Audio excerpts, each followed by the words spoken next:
4 ways God grows us through loneliness. 1. Our intimacy with the Lord can increase during our times of loneliness. Think about the times in your life that you have been busiest, possibly during high school or college or a work deadline.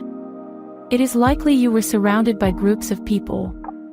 It is during our busy season, maybe when there are lots of friends, or at least warm bodies, around, that we often think we just do not have time to have devotionals. Sadly, we can all get too busy focusing on other things and forget to focus on the main thing, a relationship with the Lord. It has been during my times of loneliness that I have learned to greatly lean on the Lord for everything. I have learned that Jesus truly is my best friend, not simply some cliché terminology that Christians like to use. Those times of intimacy were intensified during my times of loneliness. The same can be true for you. 2. We learn more in the valleys. First, let us acknowledge that there are things to be learned both on the mountaintops and in the valleys. Let's face it, there are just certain things that we seem to learn better on our worst days. When a child is small and repeatedly reminded not to touch the hot stove, it is not quite as effective as when they do actually touch the stove and suffer the consequences. There have been relationships I have entered into with friends who were not leading me down a godly path, or a boyfriend that was doing likewise that I should have never been with in the first place. I knew better, but I did it anyway. The loneliness and heartbreak that followed were unlike any other. I learned some things in that valley of loneliness that have been useful to me many years later.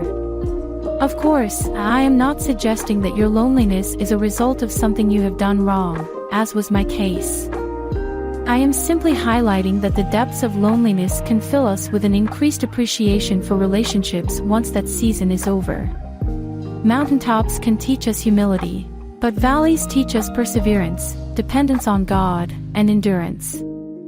The meaning and love of true friends, there is something to be learned in the valley. 3. Loneliness can be a time to work on ourselves. If I were to get a pen and paper out this very moment and list the things that could be worked on, the list would be pretty long. There is the physical, such as a few more sit-ups and push-ups, my role as an employer and the many failings and shortcomings I exhibit there. Then, there are my roles as wife, mom, and friend. And finally, my spiritual journey. The fact that I am often too quick to anger and talk way too much, sticking my foot in my mouth more often than not. That's my 30-second list right there. Trust me, there are many more. The same is likely true for you.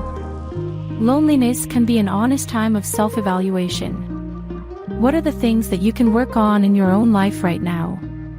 Could you improve your exercise routine or eating habits? Might this be a good time to take a financial education class or invest in a hobby you enjoy? Times of loneliness can be times of self-exploration and improvement. Maybe there was a time in your life in an old dating relationship that you made an idol out of man. Perhaps you put more value on the relationship with a person than you did on your relationship with God. This season could be the perfect time to evaluate those behaviors to ensure that you can prevent them in the future. Perhaps this time of loneliness is a time of pursuing and discovering God's purpose for your life. God has given us all unique talents, skills, and gifts to be used to improve the lives of those around us. What are yours? How can you use them for the glory of God?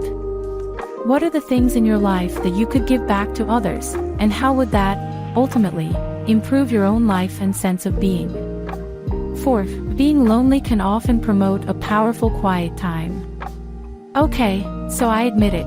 There have certainly been times in my own life when my prayer time with the Lord has been habitual and mundane, and other times when it seemed the power of God was raining down from heaven on me like fire.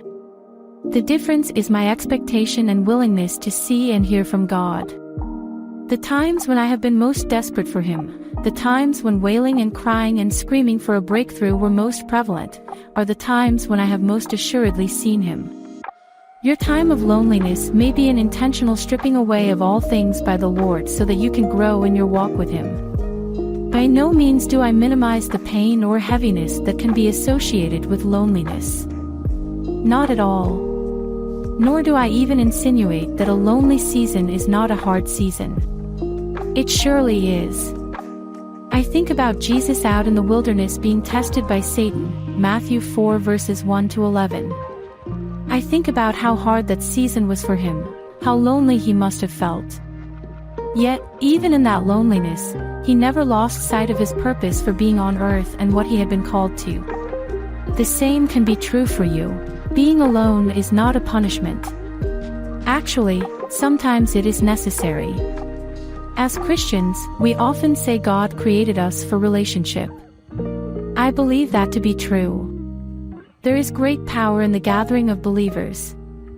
However, the first relationship has to be our one with the Lord. This season of loneliness you are battling right now is merely a season.